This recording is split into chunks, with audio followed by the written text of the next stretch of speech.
All right, it may be something that you think about for yourself or maybe perhaps a parent. We are talking about falls, and they happen all the time, especially the older you get. They can be dangerous, even deadly, but the good news is they can be prevented. You might be wondering how. Well, Dr. Abaje from Johns Hopkins is here to tell us. Thanks for being here. Good morning. Thank you for having me. Always good to see you. How serious is something like this? So people don't think of falls as being very serious. They think, oh, well, I just tripped over something. That's not a big deal. But in an older person, falls are very serious. 1 out of 3 older adults falls every year. And if you're over the age of 75, 1 out of 2 people fall. Falls are the leading cause of death for older adults, so it's from injury at least. So it's really important to pay attention to falls because usually falls are a sign of something else being a problem. So people might wonder what makes them at risk for falls and what causes them.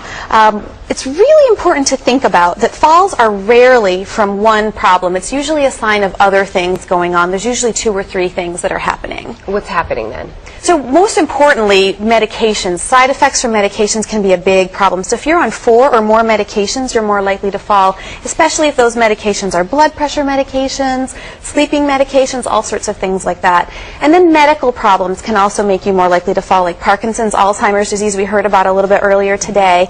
And then dizziness, weakness, those types of things. But also, people forget the environmental hazards at home. Most people fall at home. That can be a problem. So slippery floors, poor lighting, that sort of thing. When it comes to something like this, I imagine the severity is much more, a broken bone is harder to heal in an elderly person. That's definitely true. It can take a long time, and it can lead to further complications that are beyond the broken bone. So other things that falls can lead to are infections. They can lead you to being immobile, which has all sorts of other consequences, and then head traumas as well.